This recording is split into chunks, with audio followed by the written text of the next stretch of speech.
السلام عليكم ورحمة الله وبركاته. ازيكم عاملين ايه؟ يا رب تكونوا بخير. النهاردة هعمل الغدا فراخ وبطاطس. اول حاجة هعملها احط فلفل وملح زي ما انتم شايفين كده. انا بحب احط لها الفلفل والملح. اول حاجة ندعكها كويس قوي اهي. اعمل مية تغلي معانا ونحط ورق لورا ومستكه وحبهان اهو. شايفين؟ يبقى كده بيبقى طعمه حلو قوي. ساعة لوحها ساعة اعملها، بس جميلة قوي، بتدي شوربة حلوة بصراحة اهي.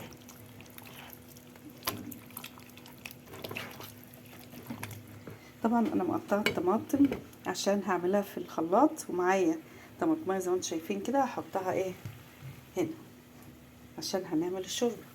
واحط فلفل وملح. طبعا احنا بنحط في الفراخ فلفل وملح، الملح في الاول بردك، انما اللحمه ما نحط لهاش الملح في الاول عشان تستوي معانا. طبعا بنكون غسلينه ونقعينه. الفرخه بننقعها بالليمون والميه والخل والملح زي ما انتم عارفين كده، تبقى ريحتها حلوه قوي بقى اهي. منضفينها حلو وسايبين الميه اهي تغلي. بصوا بقى، بسم الله.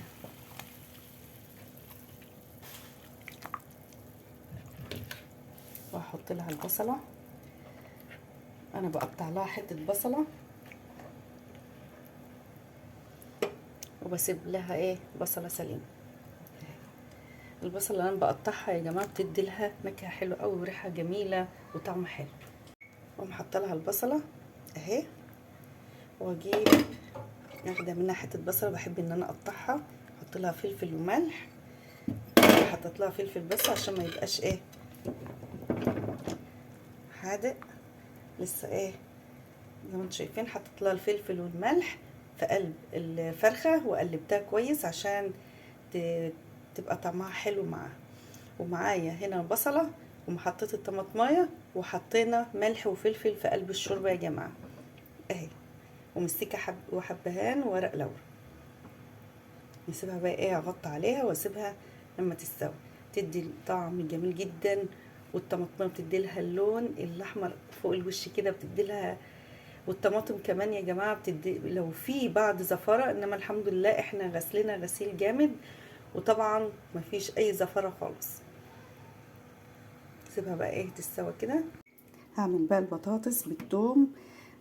انا مقطعه الثوم زي ما انتم شايفين كده، ومقطعه هنا البطاطس الخرط دي اهي مكعبات، بتبقى حلوه وطعمها حلو كده وصغيره. اول حاجه احط الزيت اهو، نشفها الحله خالص. هنلوح البطاطس.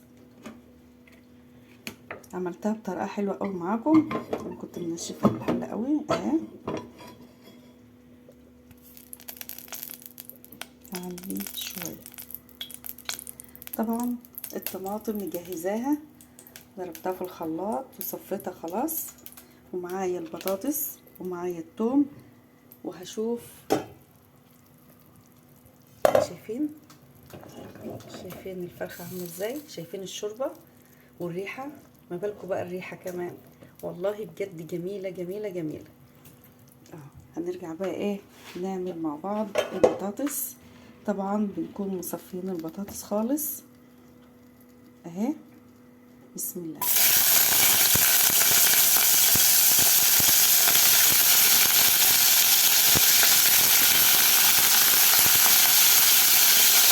حط على ايدك وانت ايه، حاولي تحطي بالراحه عشان ايه ما تتحرقش.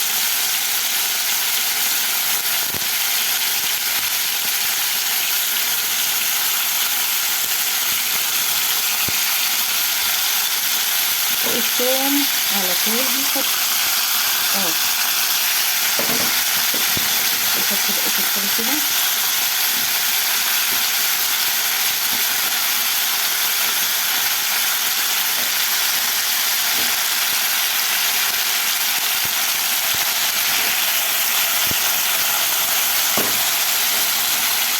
طبعا احنا هنقلب معانا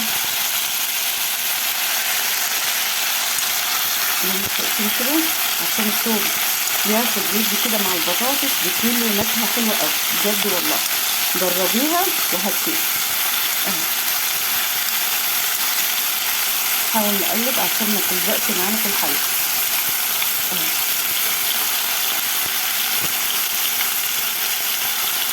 الريحه تبقى طالعه في منتهى الجمال. بطاطس بالثوم جميله جميله جميله. نقلب كده علشان ايه ياخد يدي مع بعض كده والثومه تحمر. تكون مجهزه كل حاجه جنبي.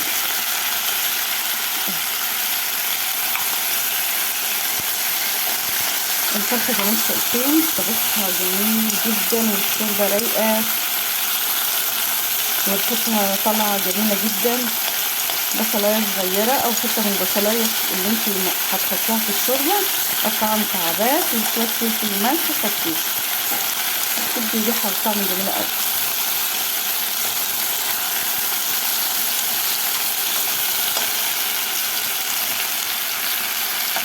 ثم لسه هتتحمر. الريحه بقى ايه انت بتقلبي كده بتطلع ريحتها في منتهى الجمال. نعلي النار شويه عشان تمديها عشان ايه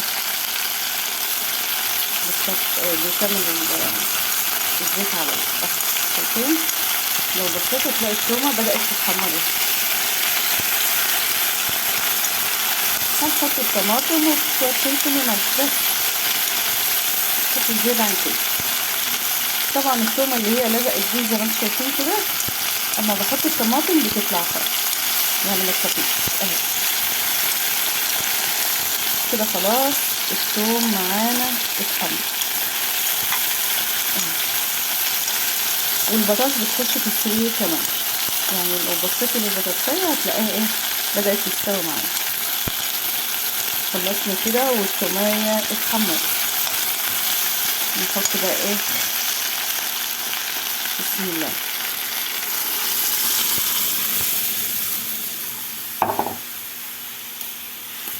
انا هحط الفلفل بس، الملح بعد ما تبتدي تستوي معايا علشان ما تاخدش وقت.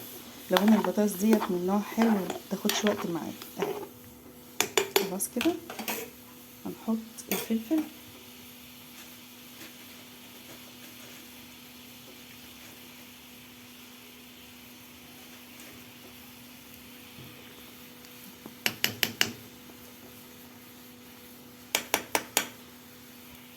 شويه كمان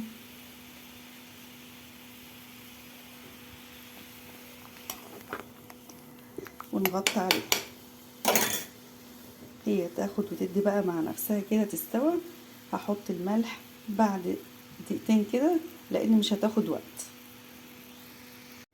وبكده خلصت اهو. حطيت لها الملح والفلفل، الملح في الاخر زي ما انا قلت لكم. بسم الله ما شاء الله. وخلصت هنا الفراخ. شايفين الشوربه بتاعتها في منتهى الجمال. شايفين ما شاء الله عليها جميله جدا جدا جدا. ريحتها جميله والشوربه بتاعتها اجمل. بصوا كده. متنسوش بقى الاشتراك في القناه وتفعيل الجرس. والسلام عليكم ورحمه الله وبركاته.